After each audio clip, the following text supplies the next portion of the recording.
What if your breakthrough isn't delayed because God said no, but because your mouth keeps agreeing with the lack He's trying to break? You pray for open doors, but your words keep describing locked ones.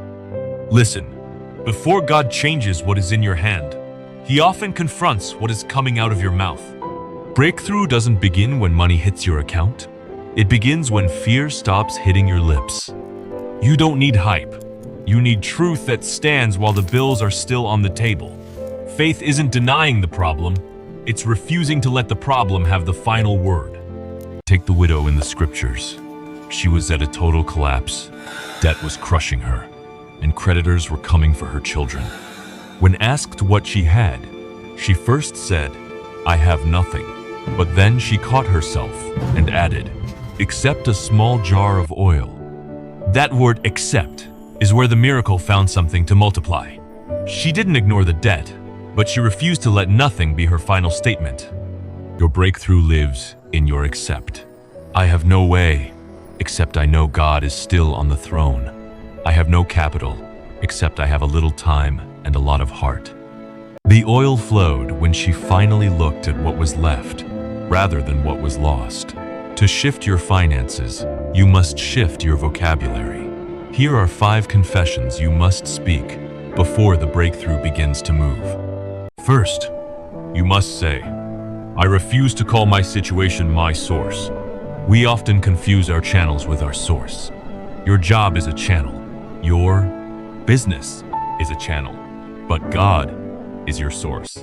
When you make your job your source, you live in constant anxiety.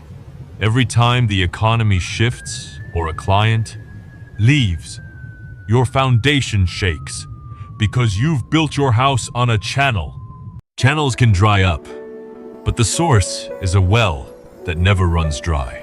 When you declare that God is your source, you are saying, "Even if this door closes, the one who owns the building is still my Father." When your situation becomes your source, fear becomes your master. But when God is your source, peace becomes your partner. If you believe that, comment, "God is my source." Let that be your first act of agreement. Second, you must say, "I am not empty. God still has something to multiply." The greatest trick of financial hardship is that it makes you feel empty. You feel like you have no value left and no tools to build with. But God never leaves you with nothing. Look at what you have left the remnant.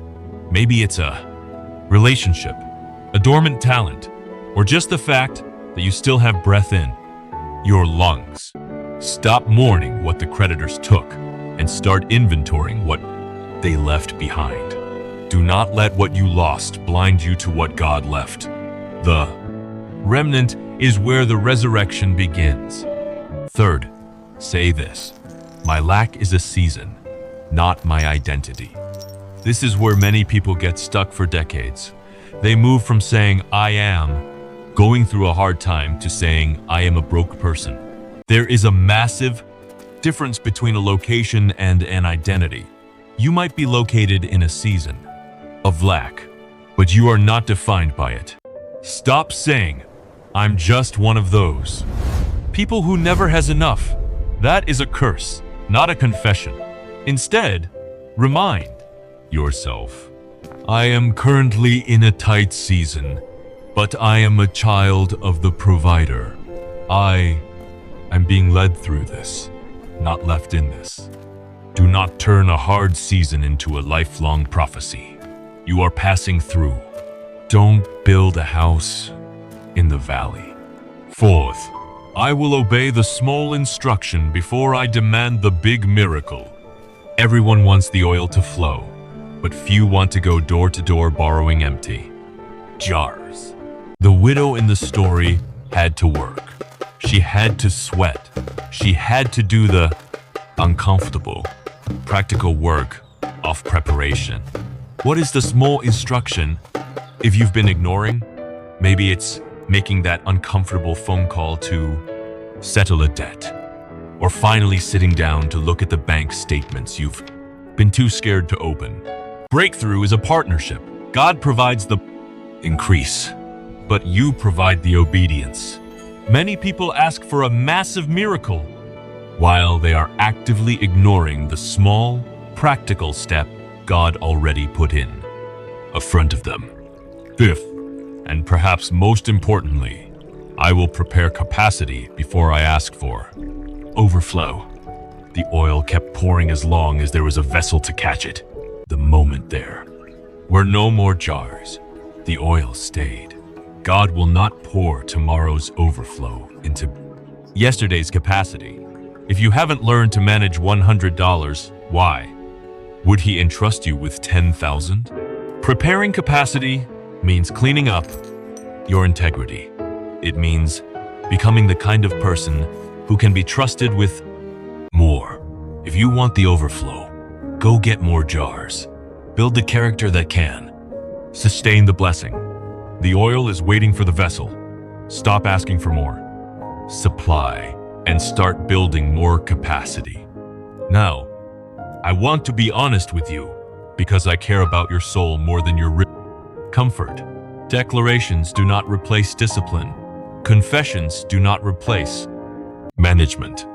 If you say, God is my source, but you continue to spend money you don't have to impress people you don't even like, that is not faith yet. That is fear.